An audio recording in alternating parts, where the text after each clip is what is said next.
हुसैन मेहंदी जी को, वो हमारे बीच में आए और अपनी सक्सेस स्टोरी सभी लोगों के साथ शेयर करें। Sir, over to you.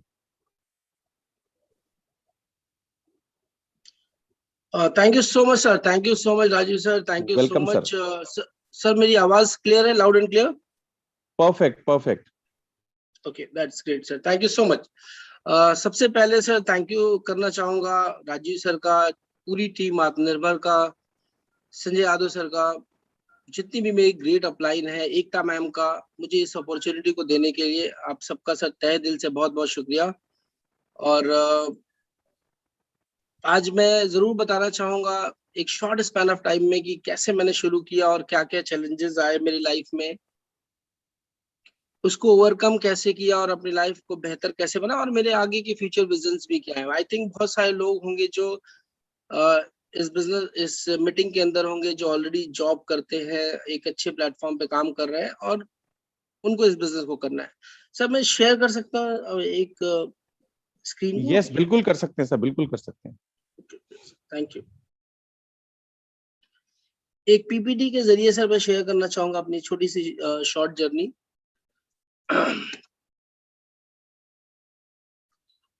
Okay, good morning friends, my name is Hussain Mehndi. मेरा नाम हुसैन मेहंदी है। अभी बाय प्रोफेशन मैं एक मैकेनिकल इंजीनियर हूँ, वर्किंग विद दिल्ली मेट्रो। और मेरी वाइफ ने इस बिजनेस को शुरू किया था। प्रेजेंट लेवल मेरा क्राउन डायरेक्टर का यहाँ पे हाउस फंड अचीवर हूँ मैं। 5 साल करीब हो गया। लेकिन जो मैं सक्सेस को बोलता हूँ, फ्रॉम सिक्योरिटी टू फ्रीडम, सुरक्षा से आजादी की तरफ। जब आज से 5 साल पहले जब मुझे वेस्टीज प्रोग्राम दिखाया गया था, तो वहां पे एक था आपकी आजादी के लिए। आजादी वर्ड हम सबको बहुत ही अच्छे से पता है, प्यारी भी है और हम सब आजाद भी हैं। बट एक और वर्ड हमारे सामने आता है, दैट इज सिक्योरिटी, सुरक्षा। सुरक्षा कहाँ मिलती है और आजादी कहाँ मिलती है, दोनों में बड़ा फर्क है। हालांकि अगर मोटे तौर पे देखें तो हमें ये दोनों चाहिए होता है।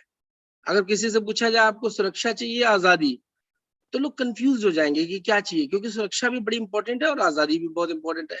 बट अगर आप डीपली देखें तो इन दोनों के बीच में बड़ा फर्क है, जमीन आसमान का फर्क है। जहां सबसे ज्यादा आजादी है वहां सुरक्षा बिल्कुल नहीं है, और जहां सबसे ज्यादा सुरक्षा है वहां आजादी नहीं है। एग्जाम्पल मैं देता हूँ, जेल के अंदर सिक्योरिटी बहुत ज्यादा है बट आजादी नहीं है, क्योंकि वहां सिक्योरिटी बहुत ज्यादा है।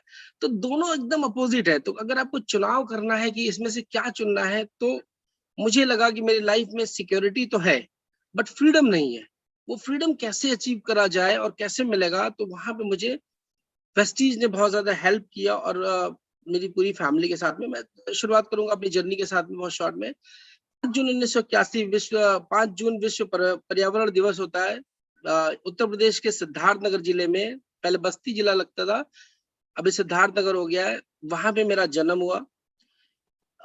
ये मेरे पेरेंट्स है, ये मेरी मदर है, मेरे फादर है। आज दोनों ही इस दुनिया में नहीं है, but they are the real heroes, जिन्होंने मेरी लाइफ के अंदर कंट्रीब्यूट किया। आज जो भी वैल्यूज है मेरी लाइफ में, वो मेरे पेरेंट्स के जरिए मिली है।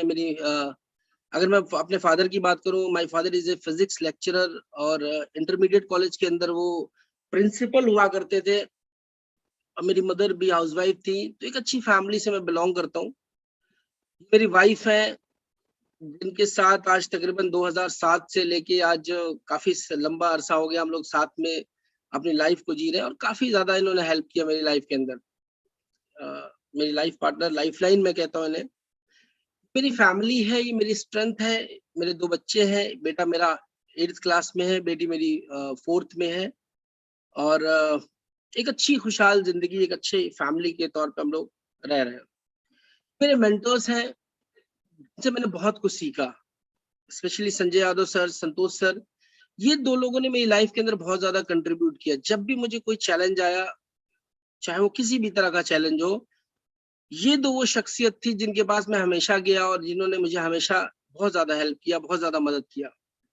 संतोष यादव के सर मैं बहुत बार गया, संजय यादव के साथ मैंने बहुत सारा समय बिताया। तो इन दोनों लोगों ने मेरी लाइफ में जिंदगी भर एहसानमंद रहूंगा। इन लोगों का शुक्रिया मैं पूरी जिंदगी करता रहूंगा, क्योंकि इन लोगों ने मेरी लाइफ में बहुत ज्यादा कंट्रीब्यूट किया। तो thank you so much sir. आगे की तरफ लेके चलना चाहूंगा। अर्ली स्कूलिंग मेरी सर गोरखपुर से हुई, क्योंकि मेरे फादर प्रिंसिपल थे गोरखपुर में, तो मैंने वहां से अपनी स्कूलिंग करी। मैं पढ़ने में बहुत अच्छा स्टूडेंट हुआ करता था। तो पढ़ाई अच्छी करता था। 2003 में मैंने इंजीनियरिंग करी इलाहाबाद से, आईआईटी इलाहाबाद से मैंने मैकेनिकल से इंजीनियरिंग करी। अब जैसा होता है कि जब अगर आप पढ़ने में अच्छे हैं और आप एक इंजीनियरिंग कर लेते हैं, तो आपके पास एक ही ऑप्शन होता है कि आप क्या करेंगे। और आई थिंक जब जो लोग रिलेट करेंगे 2003, 2002-3 की बात, वो बेहतर जानते हैं कि उस समय 2 ही 3 चीज़ हुआ करती थी, या तो आप जॉब करेंगे, या तो आप बिज़नेस करेंगे। और बिज़नेस भी वो लोग करेंगे जिनके पास पैसा बहुत ज़्यादा होगा। फादर प्रिंसिपल थे, फैमिली बड़ी थी, तो शायद उस तरह का पैसा तो नहीं था बिल्कुल भी, और हमारे पास तो बिल्कुल नहीं था कि हम लोग इस तरह कर पाएँ कि कोई बिज़नेस करेंगे। तो एक ही ऑप्शन था, जॉब करेंगे। 2003 का पास आउट तो जॉब करने के लिए निकला, बट उसी समय दिल्ली आने का मौका मिला। दिल्ली आया मैं जॉब के लिए, जॉब मिली नहीं। पूरे दिल्ली के अंदर काफ़ी सर्च करा, तो क्योंकि जहाँ पे कहीं पे भी जॉब करने जाओ, लोग पूछते थे, भाई आपके पास एक्सपीरियंस क्या है? तो एक्सपीरियंस तो कुछ है ही नहीं, अभी जस्ट कॉलेज पास आउट है, तो एक्सपीरियंस जीरो है। अब जीरो एक्सपीरियंस में तो कोई जॉब नहीं मिलती। बड़ा चैलेंज आया।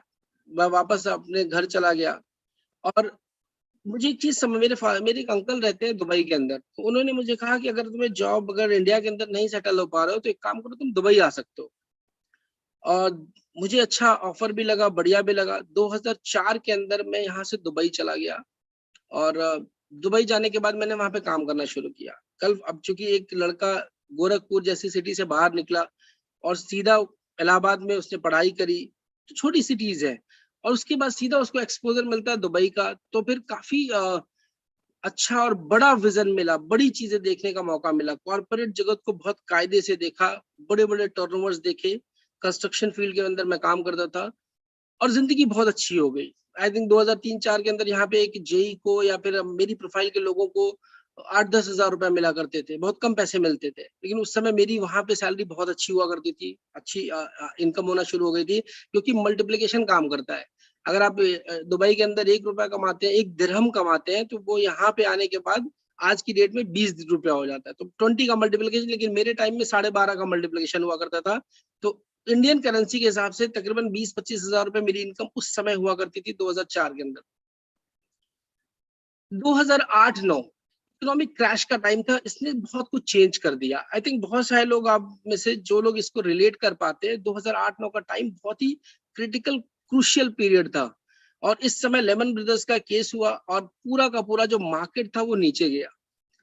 और इसका सबसे ज्यादा इम्पैक्ट गल्फ पे पड़ा। क्यों? क्योंकि गल्फ में बूम बहुत ज्यादा था। इंडिया को बहुत ज्यादा फर्क नहीं पड़ा, लेकिन गल्फ के अंदर बहुत ज्यादा प्रॉब्लम हुई, और वहां पे लोगों का रिसेशन आना शुरू हो गया, लोगों की जॉब्स जानी शुरू हो गई, चैलेंजेस बहुत सारे बढ़ने शुरू हो गए। सेम कहानी मेरे साथ में भी थी। मैं बैक टू इंडिया आया रिसेशन के अंदर, क्योंकि मुझे पता था आज नहीं तो कल तो जॉब चली जाएगी, अल्टीमेटली कुछ तो करना पड़ेगा। तो इंडिया वापस आने के बाद काम करना शुरू किया, सर्च करना शुरू किया जॉब को, कि कहीं इंडिया के अंदर कहीं जॉब मिल सकती है। एक मेरे बहुत अच्छे दोस्त हैं जो मेरे साथ पढ़ाई करते थे, खुर्शीद भाई, आज मेरे साथ वेस्टीज के अंदर स्टार डायरेक्टर है। उन्होंने मुझे बहुत हेल्प करी उस टाइम पे, 2000 आई थिंक 9 की बात है, लास्ट 9 में हेल्प करी। उन्होंने बताया कि अगर आप शुरुआत करते हैं, आप पढ़ने में बहुत अच्छे थे, तो जॉब मिल सकती है, still there is a job. मैंने काम करना शुरू किया, मैंने 2-3 महीने अच्छे से थोड़ा फिर से बुक्स देखना शुरू किया, and then I appeared government job. मुझे गवर्नमेंट जॉब मिली 2010 के अंदर। I joined as a Delhi metro के अंदर मैंने जॉइन किया। ज़िंदगी अच्छी थी, लेकिन जब 2009 में मैंने दुबई छोड़ा था, उस समय मेरी सैलरी बहुत अच्छी हुआ करती थी। That time I earn approximately 20,000 dirham, means तकरीबन 2 से ढाई लाख रुपए महीने की इनकम थी, जो मैं वहाँ पे अर्न करता था। बट जब मैंने इस गवर्नमेंट जॉब को जॉइन किया, तो डेफिनेटली यहाँ पे इंडिया के अंदर जो जो पे स्केल है, जो पैसा है, वो उस तरीके का तो नहीं रहता। तो यहाँ पे जो सैलरी थी, मेरी first salary which I got approximately 30,000 something like this. तो तकरीबन 8 से 10 गुना का डिफरेंस आया, यानी कम सैलरी पे पर काम करना शुरू किया। बट एनीवे 2007 में शादी हो चुकी थी, 2008 में बेटा हो चुका था, तो लगा कि नहीं सेटल हो जाते हैं, ठीक है यार, जिंदगी ठीक है, इंडिया के अंदर कम से कम चलेगा तो सही, अच्छा चलेगा। इससे हुआ क्या, मेरी लाइफ स्टाइल जो थी उसके अंदर गैप जनरेट हो गया। गैप इन द सेंस कि जिस तरह की जिंदगी में पहले जिया करता था, उसके साथ कंप्रोमाइज होना शुरू हो गया। क्योंकि जो इंसान आप सोच सकते हैं 2-2.5 लाख रुपए महीना कमाता हो, उसे अगर 25-30 हजार रुपए में एडजस्ट करना हो, तो लाइफ के अंदर प्रॉब्लम चैलेंजेस आना शुरू हो जाते हैं। Same thing happens with me, वो मेरे साथ भी होना शुरू हो गया, और तलाशने लगा। एक चीज़ मुझे यहाँ पे बहुत इम्पोर्टेंट बात मैं बताना चाहूँगा, कि जब आपकी नीड क्रिएट होती है, तो आप ऑप्शन सर्च करना शुरू करते हैं। हमारे मेंटर विवेक सर कहते हैं, विवेक सक्सेना सर बहुत अच्छी बात कहते हैं कि वेस्टीज समझ में भी उन्हें आता है जिनकी जरूरतों से ऊपर निकल जाते हैं। तो मुझे भी मेरी जरूरतें पूरी हो रही थी, सब कुछ अच्छा चल रहा था, बढ़िया ठीक था, लेकिन जो एक क्रिएट हो गया, जो गैप हो गया लाइफ के अंदर, उसको पूरा करने के लिए कुछ और करने की जरूरत थी। फादर मेरे फिजिक्स के लेक्चरर थे, फिजिक्स मेरे ब्लड में है, तो मुझे फिजिक्स बहुत अच्छी पढ़ानी आती है और मैंने बहुत सारा पढ़ाया भी है।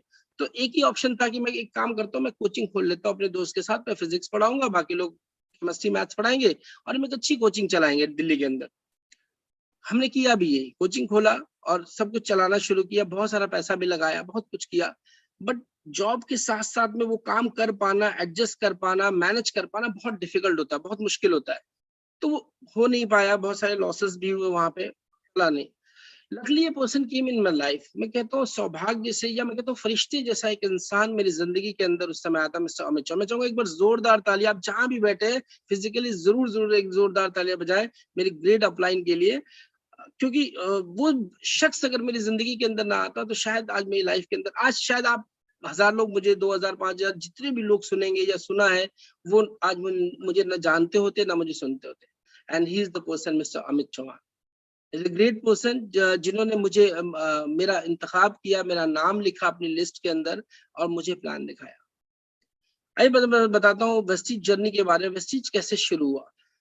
I joined Vestige on 22nd November 2015। 2015 को मैंने वेस्टीज को ज्वाइन किया। For what reason? Part time में ज्यादा पैसा और बेहतर लाइफस्टाइल के लिए। मेरी वाइफ के नाम से वेस्टीज इनरोल हुई और फिर मैंने सीखना शुरू किया। फर्स्ट 3 मंथ मैंने कोई काम नहीं किया, बिकॉज मुझे अपने ऊपर भरोसा नहीं था। मुझे नहीं लगता था कि मैं इस तरह का काम कर पाऊंगा, मुझे कंपनी के ऊपर भरोसा नहीं था, बहुत सारी चीजें थी, मुझे था नहीं। तो पहले 3 महीने मैंने कोई काम नहीं किया। इसलिए जब भी कोई मुझसे पूछता है कि सर आप कब से कर रहे हैं, तो मैं हमेशा कहता हूँ फरवरी 2016 से। क्योंकि समथिंग हैपन, कैसा हुआ, जनवरी 2016 के अंदर मुझे जबरदस्ती एक सेमिनार के अंदर बिठाया गया और वो सेमिनार था प्यारेलाल भवन ITO में, for the first time. Second session था, मुझे अच्छी तरह से याद है, 3 बजे वाला सेशन था, उसके अंदर मुझे बिठाया गया और उस समय जो लीडर थे वो थे लोकेश शेट्टी सर। लोकेश शेट्टी सर उस टाइम के गेस्ट स्पीकर थे, वो आए और उन्होंने अपनी जर्नी बताया।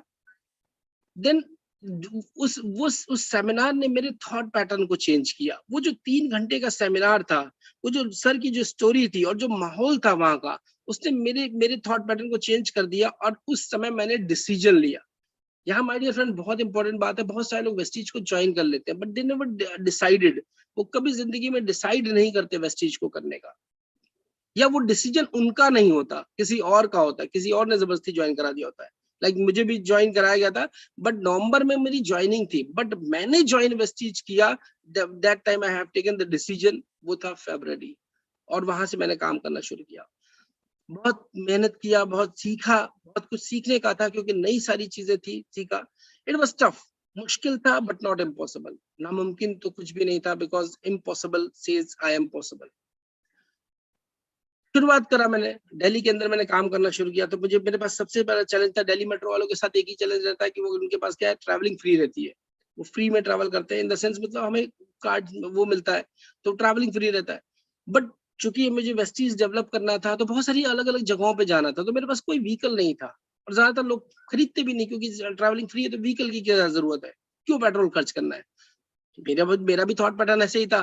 तो मैंने यहाँ पे पहली, चूंकि मुझे जाना पड़ा इधर उधर कहीं पे, तो हर जगह तो पॉसिबल नहीं है, तो मैंने व्हीकल के तौर पे, मुझे मेरे पास जो बजट बन रहा था उसके अंदर मैंने एक बाइक खरीदी, दैट इज बजाज प्लेटिना। क्या पैटर्न था, क्या सोच थी मेरी, क्योंकि ये सबसे ज्यादा सस्ती और सबसे ज्यादा माइलेज देती है, सूंघ के चलती है सर, पेट्रोल सूंघती है। आप आज भी देखेंगे बजाज प्लेटिना कौन खरीदता है, जितने भी स्विगी वाले, जोमेटो वाले। मैं किसी को डिसरिस्पेक्ट नहीं कर रहा हूँ, बट मैं बता रहा हूँ कि ये रियलिटी है। कुरियर वाले, मतलब जहाँ पे बहुत कम लगता है, वो लोग, वो क्लास होता है। ये हिंदुस्तान के अंदर सबसे सस्ती बाइक खरीदने का 90 100 सीसी की बाइक होती है। और ये बाइक के साथ मुझे हेलमेट मिला था 3423 DL10 SE 3423 मेरी बाइक का नंबर था और इतनी ही मेरी EMI थी। और ये EMI में पे करता था इस बाइक को। ये फोटो मैं आपको क्यों दिखा रहा हूँ, क्योंकि ये बदलाव हो सकता है। आज जितने लोग भी मेरी जगह पे, मेरे फेज में होंगे, वो चेंज कर सकते हैं, दे हैव द ऑप्शंस। यहाँ से मैंने दूसरी बाइक खरीदी, उसको चलाया, मजा आया, अच्छा लगा। बट बाइक के ऊपर फिर मैंने कहा नहीं, थोड़ी बड़ी बाइक खरीदते हैं, शायद मेरी पर्सनालिटी पे उतना ज्यादा सूट नहीं करता। तो मैंने दूसरी बाइक खरीदी, बजाज डिस्कवर। ये अच्छी है, ये आज भी मेरे पास है। आई थिंक अब काफी साल हो गया, लेकिन ये चलती कम है, लेकिन आज भी ये मेरे पास रखी हुई है। गाड़ी गाड़ी बाइक के ऊपर कई बार देखा होगा आप में से बहुत सारे लोग जो बाइक चलाते हैं, उसके अंदर चैलेंजेस आते हैं, क्योंकि फैमिली थी, वाइफ थी, 2 बच्चे हैं मेरे। तो बेटी भी मेरी, जब मैंने वेस्टीज ज्वाइन किया तो तकरीबन 2.5-3 साल की थी। और उसके साथ चैलेंज आने लगे बाइक के ऊपर बैठने में। फिर मैंने सोचा कि यार बाइक से काम नहीं चलेगा, क्योंकि कई बार क्या होता है, दिल्ली जैसे आज इस समय बहुत ज्यादा बारिश हो रही है, तो जब भी हम कभी बाहर जाते हैं तो मैं बाइक चला रहा हूँ, वाइफ पीछे बैठी है, बेटा टंकी पे बैठा हुआ है और बेटी गोद में बैठी है। अचानक से बारिश होने लगी, हम भीगने लगे, तो काफी बुरा लगता था, अच्छा नहीं लगता था, दिक्कत होती थी। तो हमने सोचा नहीं, गाड़ी तो जरूर खरीदेंगे, और उसी समय डिसीजन लिया कि मैं गाड़ी तो खरीदना है। फिर मैंने यहाँ से गाड़ी खरीदी, कार फंड अचीवर मैं बना, जल्दी से मैंने मेहनत करी और कार फंड अचीवर बन के मैंने जनवरी 2018 के अंदर यहाँ पे गाड़ी खरीदी, हुंडई की ग्रैंड आइटन, 7.5 लाख रुपए की। बहुत अच्छी कार है, बहुत लाई मैंने इसको, दिल भर गया। थोड़ा दिन हुआ, अब दिल भर गया, मैंने दूसरी कार खरीदा। अ, संजय यादव सर आए थे मेरी कार डिलीवरी के अंदर, और दूसरी कार मैंने खरीदा, वो बहुत इंपॉर्टेंट है, कि मैंने दूसरी कार खरीदा पिछले साल 14 अगस्त को। आपको पता है कि फरवरी मार्च से लॉकडाउन लग गया था और सब कुछ बंद हो गया था, लोगों की जॉब्स के अंदर चैलेंजेस आने लगे, प्रॉब्लम्स आने लगे, बहुत सारे लोग पैसे बचाने लगे। But this thanks to Vestige, thanks to network marketing industry, क्योंकि ये हमको फ्रीडम देती है, आजादी देती है कि आप एक मुश्किल टाइम के अंदर में भी आप ऐसा डिसीजन ले सकते हैं, आप अपने लिए गाड़ी खरीद सकते हैं। वो भी मैंने 16 लाख रुपए की हुंडई क्रेटा खरीदी, टॉप मॉडल, और ये मैंने खरीदा लॉकडाउन के अंदर। That is the very very important. आज मेरी टीम के अंदर भी ना सिर्फ मैंने गाड़ी खरीदी, 14 लोग गाड़ी चला रहे हैं, और ये बहुत ही शानदार लगता है, बहुत मजा आता है। मैं कुछ लोगों से जरूर मिलवाता हूँ जो लोग गाड़ी चला, मैंने 2 गाड़ी खरीदी, इंपॉर्टेंट है, बट टीम के अंदर जो 14 लोग गाड़ी चला रहे हैं वो भी बहुत इंपॉर्टेंट है। इनमें से इरशाद अली जी है, मेरे साथ ही मेरी ऑर्गेनाइजेशन में काम करते हैं, पार्ट टाइम इन्होंने बिजनेस को शुरू किया। आज तकरीबन 60,000 रुपए का चेक है, और टाटा की टियागो टॉप मॉडल ऑटोमेटिक चला रहे हैं। और सर के बारे में बताऊं, सर कहते हैं कि मैंने घर लिया था तो ऐसी जगह पे घर ले रखा है वजीराबाद में, जहाँ गली है, बहुत पतली सी गली है। तो इन्होंने कहा सर, जिंदगी में कभी सोचा ही नहीं था कि कार खरीदेंगे। अगर कार खरीदने का सोचते तो बड़ी जगह पे घर लेते, जहाँ पे गाड़ी जा सकती होती है। तो गाड़ी सर की खड़ी खड़ी होती है 1 किलोमीटर दूर पार्किंग में, क्योंकि जिस गली में रहते वहां गाड़ी नहीं, वहां बाइक जा सकती है। तो मैं ये कहना चाहूंगा कि इस तरीके से भी थॉट पैटर्न चेंज होता है लाइफ में। आज सर का विजन बहुत बड़ा है, मर्सिडीज लेने की बात कर रहे हैं। खुर्शीद अहमद जी हैं, जिनकी मैं बात कर रहा था, जिन्होंने मुझे बहुत इंस्पायर किया था जॉब के लिए। ऑलरेडी ये बहुत अच्छी ऑर्गेनाइजेशन के अंदर एज ए साइंटिस्ट काम करते हैं, लखनऊ के अंदर रहते हैं, स्टार डायरेक्टर है, कार फंड अचीवर है। गाड़ी इन्होंने खरीदी, अ, शानदार गाड़ी इन्होंने भी यहाँ से तकरीबन 7-8 लाख रुपए की ले रखी है, अल्ट्रोज। ये मिस्टर विवेक सिंह जी हैं, बदरपुर में रहते हैं, हमारे साथ ऑर्गेनाइजेशन दिल्ली मेट्रो के अंदर है। टाटा की नेक्सॉन सनरूफ वाली गाड़ी खरीदी इन्होंने, सपने पूरे हो रहे हैं सर, मजा आ रहा है लाइफ के अंदर। मिस्टर दिलीप गुप्ता जी हैं, एज ए प्लम्बर का काम किया करते थे। इनके साथ चैलेंज एक और बड़ा था, ये कान से सुन नहीं पाते। जब ये सुन नहीं पाते, जब मैं इनके पास गया, सर ने बोला कि सर मैं तो सुन ही नहीं पाता हूँ, मैं कैसे करूंगा। मैं तब तक मैं स्टार क्रूज की यात्रा कर चुका था, वहां मैं सैयद इरशाद जी से मिला था, और मैंने देखा सर वो तो देख भी नहीं पाते। मैंने कहा सर आप तो सुन नहीं पाते, वो तो देख नहीं पाते, ज्यादा सुनना ज्यादा इंपॉर्टेंट है या देखना। तो मैंने लिख लिख के इनको प्लान दिखाया, और आज ये बहुत ही जबरदस्त तरीके से और अपनी बलिनो चलाते हैं। ये मिस्टर भारत भूषण जी हैं, दिल्ली मेट्रो के अंदर प्रोमिनेंट पोजीशन पे हैं, और हस्बैंड वाइफ दोनों जॉब करते हैं, साथ में इस बिजनेस को कर रहे हैं। और यहाँ से इन्होंने बलिनो बिल्कुल चमचमाती हुई यहाँ से खरीदी है, अपने पेरेंट्स को गिफ्ट करी है। This also happens in Vestige. Vestige के अंदर मैंने 2 फॉरेन ट्रिप लिए, मैं थोड़ा सा दिखाना चाहूंगा फॉरेन ट्रिप। मैंने star cruise Malaysia and Thailand का ट्रिप लिया। हालांकि हमारी ऑर्गेनाइजेशन के अंदर हमको फ्री में ट्रैवलिंग मिलता है, बट मैं कभी गया नहीं, क्योंकि आना जाना फ्री होता है, रहना खाना फ्री नहीं होता। तो मुझे लगता था यार उसमें बड़ा पैसा खर्च हो जाएगा। लेकिन वेस्टीज में जब स्टार क्रूज का ट्रिप आया, मैंने हेड ऑफिस को फोन करा, रूबी पराशर आई थिंक थी वो, उनसे मैंने बात करा, उनसे पूछा। तो मैंने कहा मैम कोई कुछ कितना खर्चा लगेगा इसमें। उन्होंने कहा आपका कोई खर्चा नहीं लगेगा। मैंने कहा बहुत बढ़िया, यही चाहिए। दिल्ली टू दिल्ली अगर आप मुझे देते हैं तो फिर अच्छा है, अगर इसमें खर्चा लगने वाला है तो शायद मैं उतना जाने को तैयार नहीं हूँ, क्योंकि अभी तो पैसे बनाने हैं। खैर उन्होंने बोला सब कुछ फ्री है, तो मुझे बहुत मजा आया। थाईलैंड स्टार क्रूज के ऊपर जाने का मौका मिला फरवरी 2019 के अंदर, बहुत ही जबरदस्त। अब मैं एक चीज कहूंगा, जिंदगी में आप कहीं जाए ना जाए, स्टार क्रूज पे जरूर जाए। लाइफ बड़ी कमाल की है। ये दिल्ली एयरपोर्ट पे हम जा रहे थे हम लोग, हालांकि इसके पहले भी मैं बहुत बार दिल्ली एयरपोर्ट पे गया था। संतोष सर से वहां मुलाकात हुई, बड़ी बड़ी लीडरशिप वहां पे हम लोग इंजॉय कर रहे थे, घूम रहे थे। मनोज सर है, जहांगीर भाई है, इन सारे लोगों से मुलाकात हुई। मोइन सर हमेशा पॉजिटिविटी, हमारे ग्रेट अपलाइन है मोइन सर। और आज हिंदुस्तान के अंदर मिसाल है कि एक इलिटरेट इंसान, मतलब जो पढ़ नहीं सकते लिख नहीं सकते, आज इतने सारे लोगों को इंस्पायर करते, इतने सारे लोगों के रोल मॉडल है। तो वो भी मुझे उनसे स्टार क्रूज के ऊपर सर का जोश जुनून देखने लायक था। गुरुदेव के साथ तेजेंद्र राणा सर और संजय यादव सर के साथ स्टार क्रूज पे जो लोग भी थे वो रिमेम्बर कर पाएंगे कि लोग कहते हैं दुनिया गोल है, लेकिन आपको दुनिया गोल कभी दिखती नहीं है।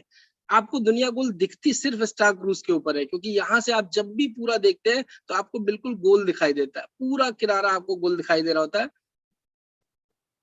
ये अमित सर के साथ बहुत इंजॉय किया हम लोगों ने, बहुत मजे किए वहां पे। फिर बरील सर मुझे मिले वहां पे, मजा आया। अगला ट्रिप मेरा मलेशिया का था। मलेशिया के अंदर जब हम लोग गए तो यहाँ पे सैयद इरशाद जी के साथ ट्विन टावर के पास में हम लोगों ने फोटो खिंचाया, और मैं बहुत इंस्पायर हुआ, काफी कुछ सीखा मैंने उनसे, काफी समझा कि किस तरीके से ऐसे शख्स भी यहाँ पे इतना बड़ा काम कर सकते हैं, तो शायद हम लोग तो कर ही जाएंगे। अगेन स्टार क्रूज के ऊपर दीपक सूद सर के साथ में। अगला ट्रिप मेरा बैंकॉक पटाया का था, जो फरवरी 2020 के अंदर था। ये भी बड़ा कमाल का ट्रिप था, बहुत सारी एक्टिविटीज इसमें थी, बहुत सारे लीडर्स इसमें जो आज मीटिंग के अंदर वो भी इसके अंदर शामिल थे। 7 स्टार होटल था, सामने बीच था, आप देख पा रहे हैं, बड़ा शानदार सा व्यू था। मोहित सर के साथ लाइफ एंजॉय करा, ये शायद ये मेरे साथ गए हुए थे और हम लोगों ने बहुत ही मजे किए वहां पे। गाला डिनर जी सर, और सारी बड़ी बड़ी लीडरशिप हमारे साथ में थी। रिजवान सर हमारे साथ में थे, सारे लोग वहां पे थे, और बहुत ही जबरदस्त तरीके से एंजॉयमेंट हम लोगों ने करा इसके अंदर। रिकॉग्निशन, इंसान को पैसा मिल जाता है, गाड़ी मिल जाती है, बट एक चीज का वो हमेशा भूखा रहता है, दैट इज रिकॉग्निशन। उसको रिकॉग्नाइज किया जाए। और ये रिकॉग्निशन हम बहुत सारी जगहों पे, बहुत सारे लोग, अगर हम कुछ अचीव करते भी है तो भी शायद हमको वो चीजें नहीं मिल रही होती है। आप अचीव कर रहे होते हैं तो बहुत सारे लोग खुश नहीं हो रहे होते हैं।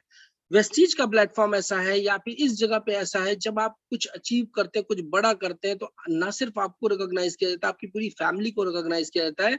एंड वो मोमेंट बड़ा ही कमाल का होता है। 700 800 1000 लोगों के बीच में रिकॉग्नाइज किया गया मुझे एज ए क्राउन डायरेक्टर, बहुत अच्छा लगा। पूरी फैमिली को रिकॉग्नाइज किया, बच्चे भी साथ में थे, दे फील प्राउड।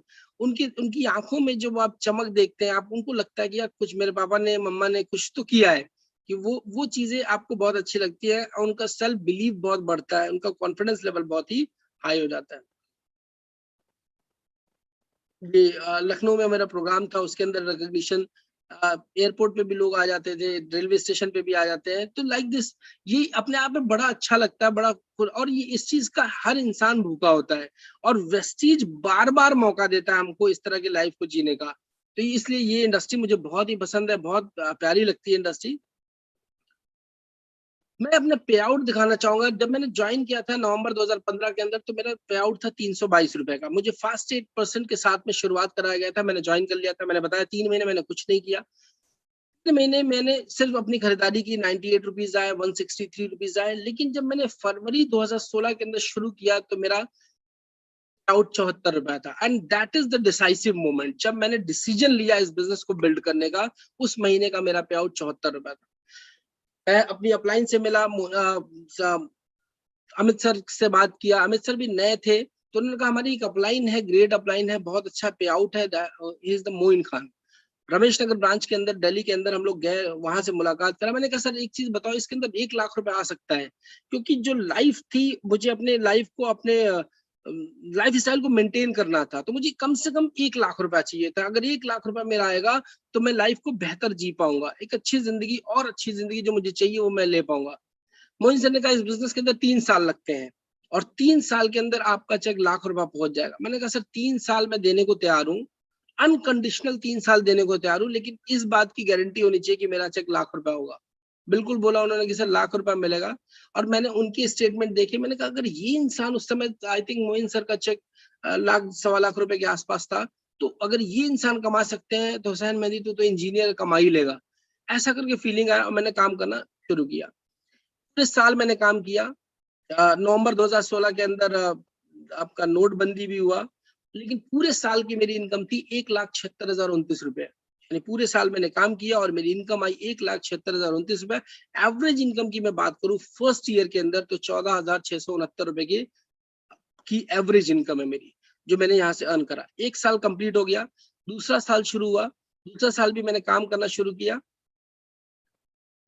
2,64,709 रुपए मेरी टोटल इनकम आई। दूसरे साल मेरी हाईएस्ट इनकम 38,000 थी, और एवरेज इनकम की मैं बात करूं तो 22,059 रुपए के आसपास मेरी एवरेज इनकम रही। तीसरा साल आना था, क्योंकि 3 साल का कमिटमेंट था। फरवरी 2016 के अंदर शुरू किया था, फरवरी 2019 के अंदर मेरा 3 साल कंप्लीट होना था।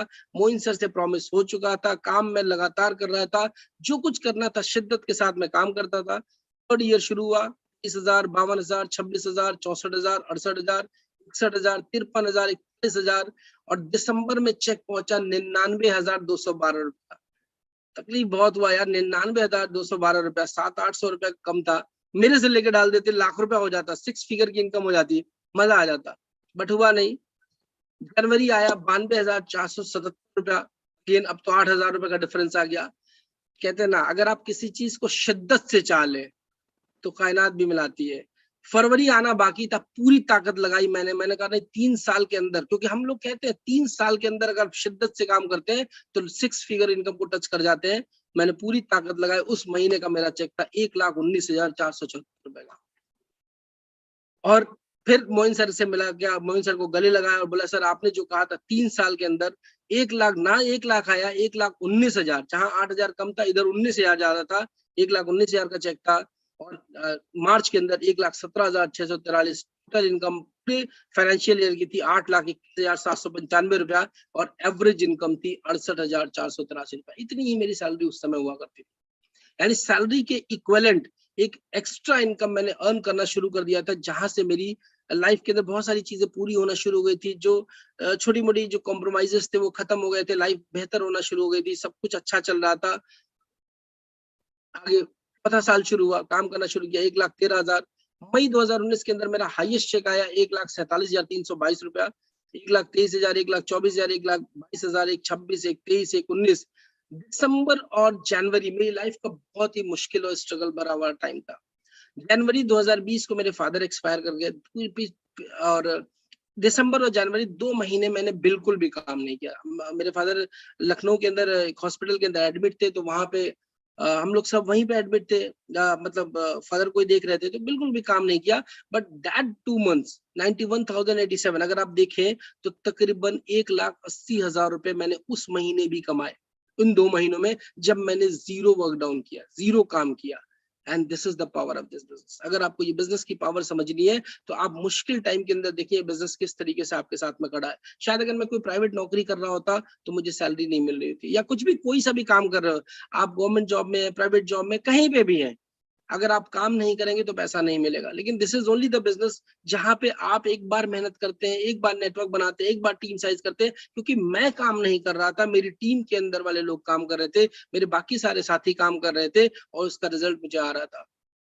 फरवरी के अंदर 1,05,000 रुपए का चेक आया, जिससे थोड़ा सा बेहतर हुआ, 1,05,000। मार्च मार्च 2020 को कौन भूल सकता है, ये था लॉकडाउन का पीरियड। सडनली 20 मार्च को डिक्लेयर हुआ कि भाई लॉकडाउन हो जाएगा, क्लोजिंग हो नहीं पाई अच्छी तरीके से, और चेक पहुंचा मेरा 67,132। टोटल इनकम थी 13,41,518 रुपए की। एवरेज इनकम थी 1,11,793 रुपए की। एंड दैट इज वंडरफुल, बहुत अच्छी जिंदगी थी। अब मुश्किल टाइम आना था, जो 5वां साल था वो मुश्किल टाइम था, क्योंकि लॉकडाउन का असली परीक्षा कब होती है, जब सब कुछ बेहतर हो तब नहीं, जब सब कुछ मुश्किल हो। और पूरा फाइनेंशियल ईयर जो 5वां फाइनेंशियल था, this is the lockdown income, जो 5th ईयर की इनकम थी वो लॉकडाउन में थी। लोगों की नौकरी चली गई, लोगों के व्यापार ठप हो गए, लोग रोड पे आ गए, बड़ा बहुत मुश्किल आया। आपने देखा कि किस तरीके से दिल्ली से लोग पैदल चले जा रहे हैं, खाने के पैसे नहीं है, चैलेंजेस बहुत सारे थे। Thanks to Vestige, thanks to Bali sir, thanks to management, thanks to LOS और thanks to my great upline जिसने मुझे मौका दिया इस बिजनेस के अंदर इन्वॉल्व होने का। दिखाना चाहूंगा लॉकडाउन की इनकम अप्रैल के अंदर 51,000 रुपए, मई के अंदर 56,000 रुपए तक हम जूम समझ गए थे कि भाई अप्रैल मई के अंदर हमने जूम समझ लिया और इस तरह की मीटिंग शुरू हो गई। संजय यादव सर ने मीटिंग करना शुरू कर दिया, राजीव सर ने, एकता मैम ने करना शुरू कर दिया। जून के अंदर 92,000 रुपए का चेक, जुलाई में 88,000 रुपया, अगस्त में 92,000 रुपया, सितंबर में 1,13,000 रुपया, अक्टूबर में 85,000 रुपया, नवंबर में 61,000, दिसंबर में 58,000, 67,000, 69,000 और टोटल लॉकडाउन की इनकम आई 9,06,795 रुपया, एवरेज इनकम 75,566 रुपया। सर आज एक गस्टेड ऑफिसर जो है ना, एक अच्छी ऑर्गेनाइजेशन के अंदर जो गस्टेड ऑफिसर है वो भी इन हैंड सैलरी 75,000 रुपया नहीं ले जाता, और वो मुझे यहाँ पे लॉकडाउन के अंदर बिना घर से बाहर निकले आएगा। और आई थिंक अगर मैं इसमें देखूं तो शायद इसमें मेरा कोई खर्चा हुआ हो, यानी ये 9,06,000 टोटल प्योर इनकम है, इसके अंदर कोई खर्चा इन्वॉल्व नहीं है। थोड़ा बहुत जो हुआ होगा क्योंकि हमने कहीं कोई ट्रैवल ही नहीं किया, कुछ किया ही नहीं, सिर्फ अपने अपना सामान खरीदा, लोगों को इंस्पायर किया, लोगों से बातचीत किया। And this is the power. अगर आपको इस बिजनेस की पावर देखनी है तो आज मुझे चौथे साल की इनकम जो 13 लाख है उससे ज्यादा इंपॉर्टेंट इनकम मुझे लगता है ये जो 9,06,000 रुपए है, क्योंकि ये वो इनकम है जो लॉकडाउन प्रूफ है। हम जिसकी बात करते थे कि जब आप नहीं रहेंगे तो आपका क्या होगा, वो टाइम था लॉकडाउन का, और उस टाइम पे इस बिजनेस से हमें बताया कि अगर आप नहीं रहेंगे तो भी आपको ये इनकम आने वाली है, और अगर आप इसको और मजबूत कर देंगे तो और बड़ी तरीके से आएगी। डेट तक अगर मैं बात करूं तो पार्ट टाइम के अंदर 40 लाख रुपए से ज्यादा मैं यहाँ से अर्न कर चुका हूँ। 2 गाड़ियां मैंने यहाँ से खरीदा, 2 फॉरेन ट्रिप मैंने यहाँ से लिया। अगला टारगेट क्या है, मैं अपना टारगेट जरूर बताना चाहूंगा सभी लोगों के साथ में। अगला टारगेट है मेरा 3 लाख रुपए पर मंथ, और ये 100% जिस हिसाब से हम लोग चल रहे हैं, जिस तरीके से हमें एजुकेशन मिल रही है, जिस तरीके से हमारे अपलाइंस हमें काउंसिल कर रहे हैं, हमारे मेंटर्स, हमारे जो वेस्टीज फैमिली हमें कर रहा है, वो बहुत ही जल्द इसको मैं पूरा करने वाला हूँ। 300,000 पर मंथ, 3 लाख रुपया पर मंथ, क्योंकि थर्मोस्टेट सेट कर दिया है 3 लाख रुपया, तो 3 लाख रुपया एक्स्ट्रा इनकम के तौर पे आना बहुत जरूरी है, और ये तो आके रहेगा। And this is very close, we are very close. जी, मुझे गाड़ियां बहुत पसंद है, और मैं 2 साल के अंदर गाड़ी बदल दिया था मैंने, ग्रैंड आइटन को, फिर मैंने क्रेटा चला रहा हूँ अभी। आज मैं बहुत अच्छी, बहुत शानदार गाड़ी है 16 लाख रुपए की। लेकिन मुझे एक गाड़ी बहुत मेरे जो दिल के बहुत करीब है, that is Toyota Fortuner. Legender है, और वो मैं अब लेने वाला हूँ। मेरी अगली गाड़ी होगी टोयोटा फॉर्च्यूनर लेजेंडर, की कॉस्ट करती है 42 लाख रुपीज। सर मैं, टू बी वेरी फ्रैंक, मुझे मर्सिडीज से भी ज्यादा अच्छी लगती है फॉर्च्यूनर, और ये मेरे दिल के बड़े करीब है, इसको मैं 100% लेने वाला हूँ। मेरी अगली गाड़ी फॉर्च्यूनर होने वाली है। माय ड्रीम इनकम, जो मेरा ड्रीम इनकम है, that is 7 figure income, this is 10 lakh rupees per month. जो मेरी ड्रीम इनकम है, जो मेरे घर के जगह जगह पे मैंने चिपका रखी है, वो है 10 लाख रुपया पर मंथ। और 10 लाख रुपया पर मंथ यहाँ से बनाया जा सकता है। बहुत सारे लोग बना रहे हैं, राजीव सर है और संतोष सर है, बहुत सारे लोग हैं जो 10 लाख रुपया बना सकते हैं। अगर वो बना सकते हैं तो डेफिनेटली हम में से कोई भी ऐसा नहीं है जो ना बना पाए। और जो इस तरह के सुबह मॉर्निंग मेडिटेशन प्रोग्राम हो रहा है, जो बिलियनियर माइंडसेट हम लोग का बनाया जा रहा है, डेफिनेटली ये चीजें भी आज बहुत बड़ी नहीं लगती। एक चीज मैं बहुत इंपॉर्टेंट बताना चाहूंगा कि ये इनकम भी बहुत बड़ी नहीं लगती। अपना घर, ड्रीम विला, अभी मैं किराए के मकान से मैंने अपने मकान में शिफ्ट हो गया हूँ मैंने, और अब जो मेरा अगला है, मैं इस तरह का घर बनाऊंगा डेफिनेटली। इसकी प्लानिंग हम लोग कर रहे हैं।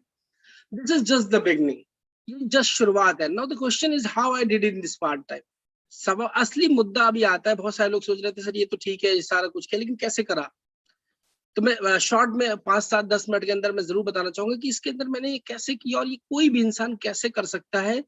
अपनी जॉब के साथ साथ में पार्ट टाइम के अंदर इस बिजनेस को कैसे बिल्ड कर सकता है, वो मैं जरूर बताना चाहूंगा। The secret of my success, इसको मैंने 10 पार्ट्स के 10 बिंदुओं के ऊपर मैंने रखा है। अगर इसको आप सही तरीके से फॉलो करते हैं, एनीबडी कैन डू दिस, कोई भी कर सकता है, कोई बड़ी बात नहीं यहाँ पे। How to develop this business in part time, इस तरीके से पार्ट टाइम के अंदर बिजनेस किया। तो मैं एक चीज बताना चाहूंगा कि more than 90% of the people join this business as a part timer. 90% से ज्यादा लोग इस बिजनेस को पार्ट टाइम के तौर पे ज्वाइन करते हैं, अपनी करंट जॉब या प्रोफेशन के साथ में ही जॉब इसको ज्वाइन करते हैं। क्योंकि जब ज्वाइन करते हैं तो शायद वो ज्वाइन नहीं करते, उन्हें कोई ज्वाइन कराता है, और वो जैसे मेरे साथ हुआ वैसे सभी के साथ तकरीबन हो रहा होता है, तो वो ऐसे ही ज्वाइन कर रहे होते हैं। अब उनको क्या क्या चैलेंजेस आने वाले हैं, ये कोई पार्ट टाइमर ही बता सकता है। तो पार्ट टाइमर, मैं बताना चाहूंगा कि डेफिनेशन क्या है पार्ट टाइमर का। मेरी नजर में डेफिनेशन क्या है पार्ट टाइमर का, वो इंसान अपने आप को पार्ट टाइमर कह सकता है जो एटलीस्ट 2 to 3 आवर्स डेली देता है इस बिजनेस को। यानी डेली बेसिस पे 2 से 3 घंटे वो इस बिजनेस को जरूर देता है, और डेली 2 से 3 घंटे वो काम करता है जो काम करने हैं, और वो भी जानबूझ के करने हैं, क्योंकि अपने आप तो होएगा नहीं, जानबूझ के करने हैं, तो वो पार्ट टाइमर कह सकते हैं। और संडे जो कि बहुत इंपॉर्टेंट टाइम है हम जैसे पार्ट टाइमर्स का, जो वीकडे हमारा संडे जो ऑफ टाइम होता है संडे का, उसमें कम से कम 6 से 8 घंटे देने इनिशियल डेज के अंदर, पहले 3-4 साल के अंदर, और बाद में भी दे तो ज्यादा बेहतर है, क्योंकि जितना ज्यादा देंगे उतना अच्छा बेहतर रहेगा। तो पार्ट टाइमर कौन है जो 2 से 3 घंटे डेली देता है? ज्यादातर लोग के साथ दुविधा क्या है कि वो कहते हैं कि मैंने बिजनेस को पार्ट टाइम में शुरू किया, बट वो हफ्ते में भी 6 से 8 घंटे नहीं दे रहे होते हैं। तो शायद ये बिजनेस आपके लिए काम नहीं करेगा, या ये इंडस्ट्री आपको वो कुछ नहीं दे पाएगी जो वो दे सकती है।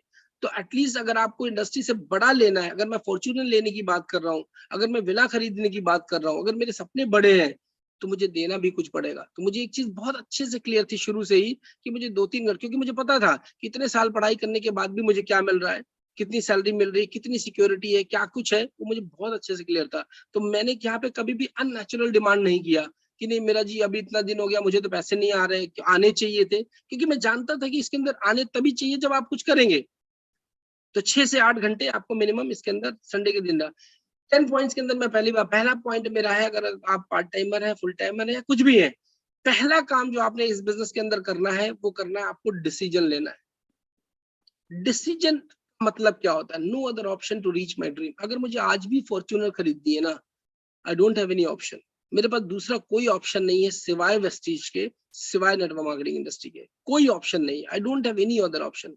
यानी जब आप डिसाइसिव होते हैं तो आपके पास कोई ऑप्शन नहीं होता। तो जब ऑप्शंस को आप किल कर देते हैं तब आप डिसीजन लेते हैं, और वो जो डिसीजन है वो बड़ा फर्म होता है, पक्का होता है।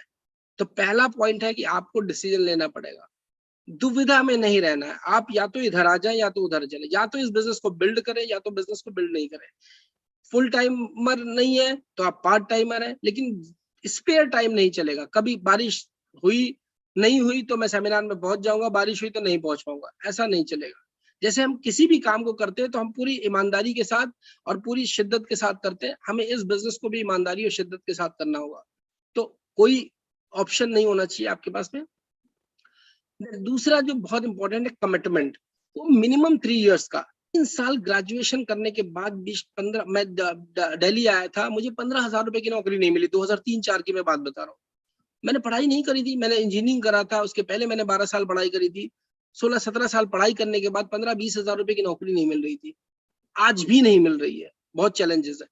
तो मिनिमम 3 इयर्स, 3 साल का आपको कमिटमेंट लेना है कि भाई 3 साल मैं इस बिजनेस को दूंगा ही दूंगा।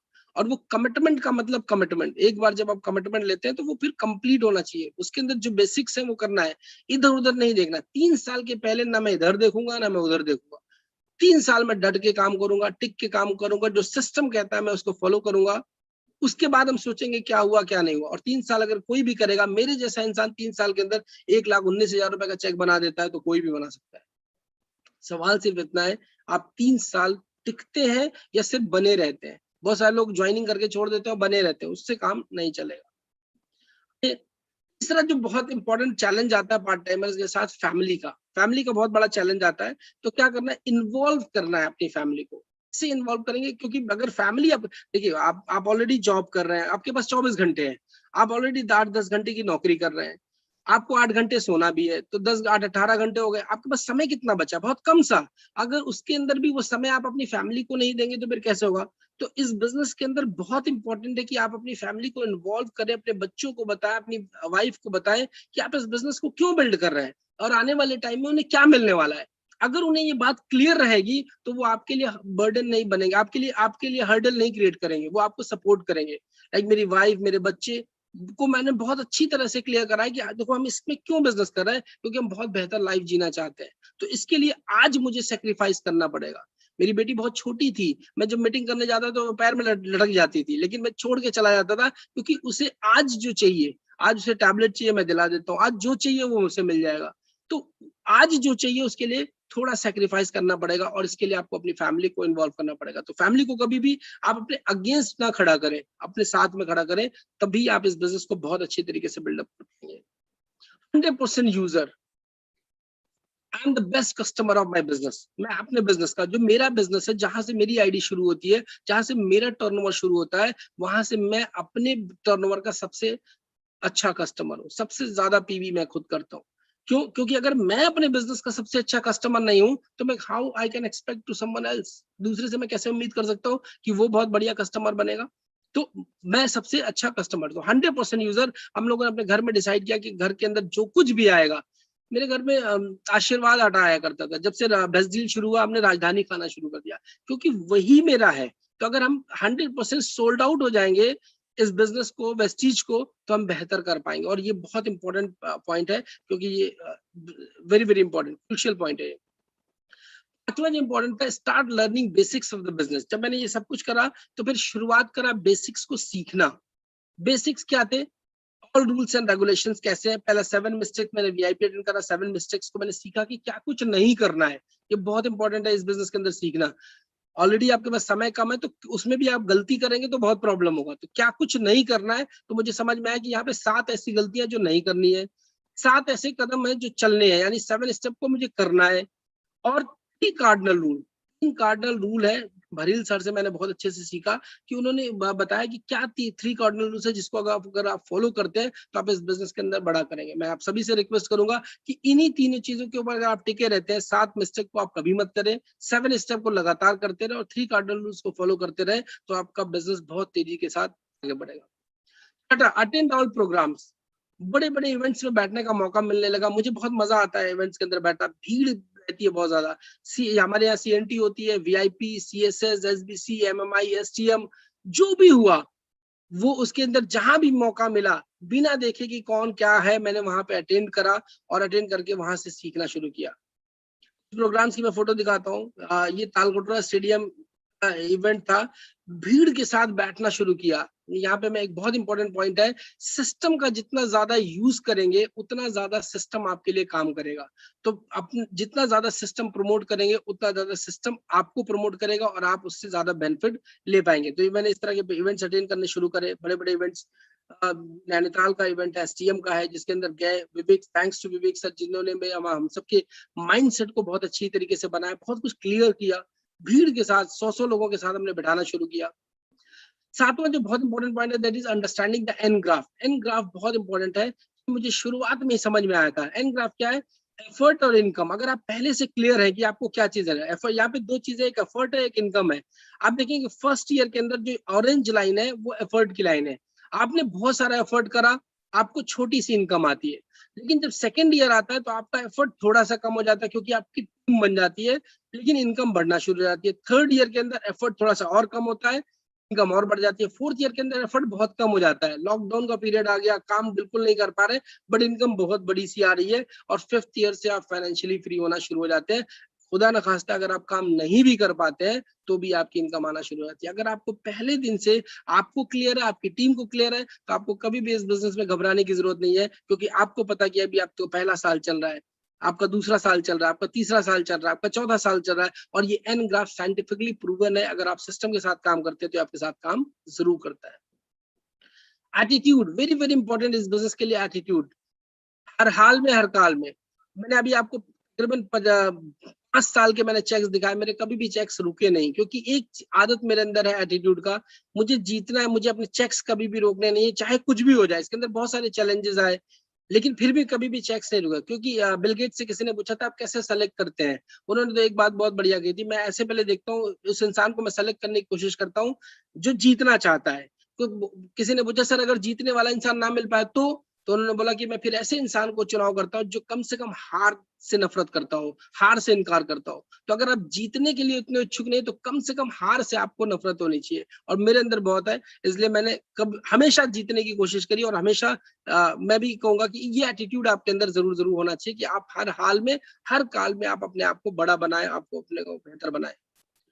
पॉजिटिव टॉक, बात, लिसन पॉजिटिव, हमेशा अच्छा सुनना है, पॉजिटिव सुनना है। Speak positive. सुबह शुरुआत में देखा आपने, मनोज सर ने इतना अच्छे शानदार तरीके से लिखा है, my blood group is also be positive. मेरा ब्लड ग्रुप भी बी पॉजिटिव है। एंड भी मैं कोई डायरी मिलती है, कुछ भी मिलता है, वेस्टीज से मिलता है, तो मैं लिखता हूँ V positive. B positive and V positive, and V stand for Vestige positive. And the final 10वां जो पॉइंट है वो है 100% रिस्पॉन्सिबिलिटी। 100% जिम्मेदारी किसकी है? ये बिजनेस मेरा है तो इसकी जिम्मेदारी भी मेरी है। नो कंप्लेन, कोई कंप्लेन नहीं है, लेकिन 1000% सपोर्ट फ्रॉम द सिस्टम। 100% आप रिस्पॉन्सिबिलिटी लीजिए, 1000% सपोर्ट आपको सिस्टम करेगा। इतने सारे लोग, इतनी बड़ी टीम, इतनी बड़ी मैनेजमेंट, इतने सारे एम्प्लॉय सब आपको सपोर्ट करने के लिए तैयार है। आप 100% रिस्पॉन्सिबिलिटी लीजिए, कंप्लेन ना करें तो आप बहुत बेहतर तरीके से कर सकते हैं। मैं बाइक पे था, अब लास्ट में 2020 के अंदर मैं हुंडई क्रेटा 16 लाख पे आ गया। बहुत जल्दी मैं फॉर्च्यूनर लेके आ रहा हूँ और यहाँ पे तीसरी फोटो मैं फॉर्च्यूनर की लगाऊंगा। Thank you Gurudev, thank you Ekta ma'am, thank you so much. Gratitude के साथ में, कृतज्ञता के साथ में सर आप सबका बहुत बहुत धन्यवाद। आप इतना अच्छा मौका दिया मुझे अपनी बात रखने का। Thank you so much. Mic hand over to Rajeev sir.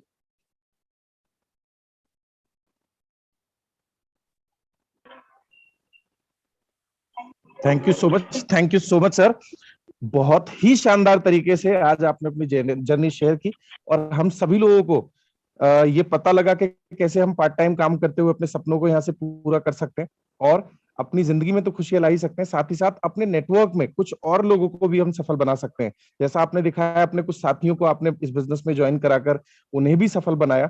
और आगे की शेयरिंग के लिए मैं